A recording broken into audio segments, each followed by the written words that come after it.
தமிழக சட்டமன்ற தேர்தல் வரும் ஏப்ரல் 23ஆம் தேதி மொத்தம் இருக்கக்கூடிய 234 சட்டமன்ற தொகுதிகளுக்கும் ஒரே கட்டமாக தேர்தல் நடைபெறவுள்ளது. இந்த தேர்தலில் எப்படியாவது தமிழகத்தில் ஆட்சியை பிடிக்க வேண்டும், கட்சியை வலுப்படுத்த வேண்டும் என்ற நடவடிக்கையில் பாஜக ஓராண்டுக்கு முன்பே அதிமுக தலைமையில் கூட்டணி அமைத்துள்ளது. மேலும் தேர்தலுக்காக அதிமுகவிடம் 27 தொகுதிகளை கைப்பற்றியுள்ளது. இதில் அதிமுக பலம் பொருந்திய சில தொகுதிகள் அடங்கும். அந்த வகையில் அதிமுக தலைமையில் ஒதுக்கப்பட்ட 27 தொகுதிகளில் கோவை வடக்கு தொகுதியில் அண்ணாமலை போட்டியிட விருப்பம் தெரிவித்திருந்தார். ஆனால் அந்த தொகுதி கோவை தெற்கு தொகுதியில் போட்டியிட்டு வெற்றி பெற்ற வானதி சீனிவாசன் வசம் சென்றது. இதனால் அதிர்ச்சியில் இறைந்த அண்ணாமலை கட்சி பணிகளில் பெரிதாக ஆர்வம் காட்டவில்லை என்று கூறப்படுகிறது. அது மட்டுமின்றி தேர்தல் பொறுப்பாளர் பதவியில் இருந்தும் விலகியது பாஜக வட்டாரத்தில் சலசலப்பை ஏற்படுத்தியிருந்தது. இந்த நிலையில் அண்ணாமலை திடீரென்று டெல்லி சென்று அங்கு இருக்கக்கூடிய முக்கிய புள்ளிகளை சந்தித்து பேசியிருக்கார். அதன் பிறகு சட்டமன்ற தேர்தலில் அண்ணாமலை முன்பு எப்போதும் இல்லாத அளவிற்கு தீவிரமாக பாஜகவிற்காக வாக்கு சேகரித்து வருகிறார். இதனால் டெல்லியில் பாஜக தேசிய தலைவர் நிதின் நபீனுடன் அண்ணாமலை சந்தித்து பேசியிருக்கார். இந்த சந்திப்பில் என்ன நடந்தது, இந்த மாற்றத்திற்கான காரணம் என்பன பேச்சுக்கள் அரசியல் வட்டாரத்தில் பேச ஆரம்பித்துள்ளனர். இதுகுறித்து பாஜக வட்டாரத்தில் கேட்டபோது தமிழக சட்டசபை தேர்தலை முன்னிட்டு மத்திய உளவுத்துறைக்கு ஒரு அறிக்கையை சமர்ப்பித்துள்ளதாக தகவல் வெளியாகியிருந்தது. அதன்படியாக அந்த அறிக்கையில் பாஜக அதிகபட்சம் 2 தொகுதிகளில் மட்டுமே வெற்றி பெறும் வாய்ப்புள்ளது என கூறப்பட்டுள்ளதாக தெரிகிறது. இந்த தகவல் பாஜக தலைமையினருக்கு அதிர்ச்சி ஏற்படுத்தியுள்ளதாகவும் கூறப்படுகிறது. இதன் பின்னணியில் தமிழ்நாட்டில் மிக அதிக ஆர்வத்துடன் பிரச்சாரம் மேற்கொள்ள வேண்டாம் என்ற நிலைப்பாட்டில் பாஜக தலைமை இருப்பதாகவும் தகவல் தெரிவிக்கின்றன. இதனால் பிரதமர் நரேந்திர மோடி மார்ச் மாதத்தில் பலமுறை தமிழகம் வந்திருந்தாலும் ஏப்ரல் மாதத்தில் ஒரே முறை மட்டும் வர திட்டமிட்டிருக்கக்கூடிய பட்சத்தில் சொல்லப்படுகிறது. மேலும் பாஜக குறைந்த அளவில் போட்டியிடும் சென்னை, கோவை, மதுரை மற்றும் பிற பகுதிகளில் வெற்றி பெறுவது சாத்தியமில்லை என்று அவரது தரப்பில் தெரிவிக்கப்பட்டதாக கூறப்படுகிறது. இதற்கிடையில் கன்னியாகுமரியில் பாஜக பல தொகுதிகளில் போட்டியிடுவதால் அங்கு ரோடு ஷோ நடத்த திட்டமிடப்பட்டு அதற்கான தேதியும் பெறப்பட்டுள்ளதாக அரசியல் வட்டாரத்தில் கூறப்படுகிறது. தற்போதைய அரசியல் நிலவரப்படி நாகர்கோவில் மற்றும் ராசிபுரம் தொகுதிகளில் பாஜகவுக்கு சற்று முன்னிலை இருப்பதாகவும், சாத்தூர், மொடகுறிச்சி, அவிநாசி, கோவை வடக்கு, விளவங்கோடு, திருப்பூர் தெற்கு, மயிலாப்பூர், வாசுதேவநல்லூர் போன்ற இடங்களில் போட்டி நிலை காணப்படுவதாகவும் கூறப்படுகிறது. மற்ற தொகுதிகளில் பெரிய மாற்றம் இருக்க வாய்ப்பு குறைவு என்று அந்த அறிக்கையில் தெரிவிக்கப்பட்டுள்ளது. இதனைத் தொடர்ந்து தேசிய அளவிலான கட்சிகளாக இருக்கக்கூடிய பாமக, அமமுகவிட குறைவான தொகுதிகளில் வெற்றி பெற்றால் சரியாக இருக்கக்கூடாது என்பதற்காக பிரச்சாரத்தை தீவிரப்படுத்த வேண்டும் என்று பாஜக தேசிய தலைவர் அறிவுறுத்தியதாக கூறப்படுகிறது. அதன் ஒரு பகுதியாக அண்ணாமலை பிரச்சாரத்திற்காக ஹெலிகாப்டர் வசதி செய்துள்ளதாகவும் அரசியல் வட்டாரத்தில் சொல்லியிருக்காங்க. அது மட்டும் இல்லாமல் மற்றொரு புறம் பார்த்தீங்கன்னா தாவேக தரப்பு பிரிக்கும் வாக்குகளால் சென்னையில் கணிசமான தொகுதிகளில் அதிமுக இந்த முறை வெற்றி வாகை சூடும் உள்ளது அப்படின்னு சொல்லப்படுது. தமிழ்நாடு சட்டமன்ற தேர்தல்களும் அரசியல் தலைவர்களின் பரப்புரைகளால் சூடுபிடிக்க ஆரம்பித்திருக்கிறது. அதே நேரம் ஒவ்வொரு தொகுதியிலையும் நிலவக்கூடிய கள நிலவரமும் ஆச்சரியம் அளித்து வருகிறது.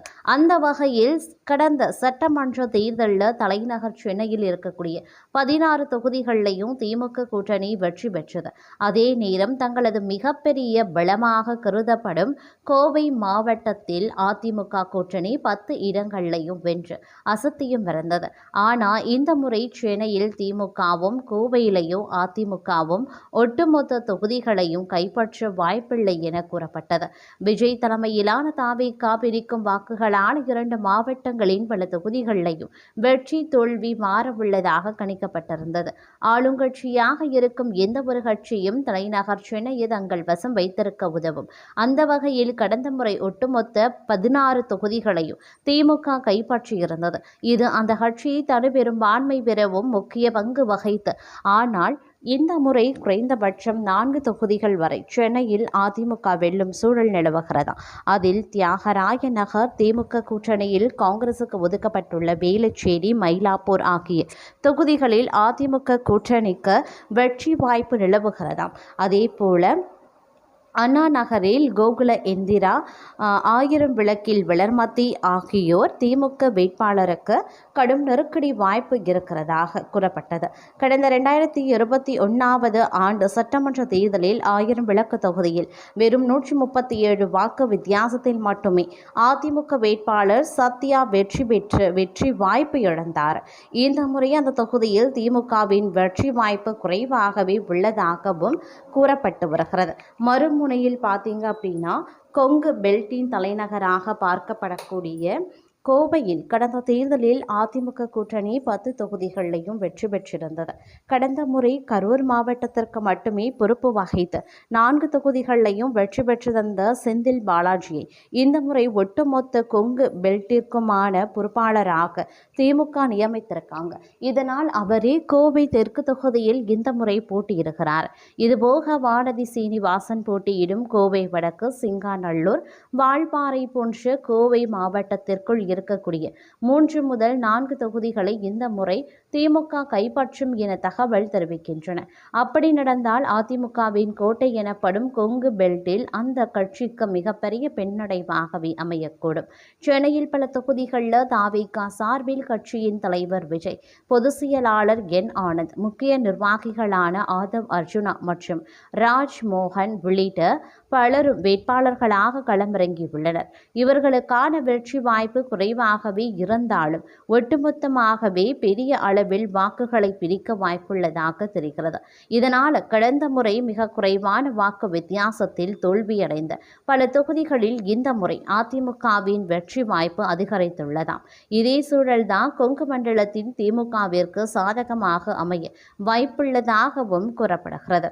அதே நேரம் தற்போது பார்த்தீங்க அப்படின்னா திமுக தோல்வி அடைந்தால் கனிமொழி தனிகட்சி தொடங்குவார் என்றும் திமுக நாலாபுரமாக சிதறிவிடும் என்றும் கோவை வடக்கு தெற்கு தொகுதியில் தோல்வி பயத்தால் திமுகவினர் உளர ஆரம்பித்துள்ளனர் என்றும் அண்ணாமலை பேசியிருந்தார்.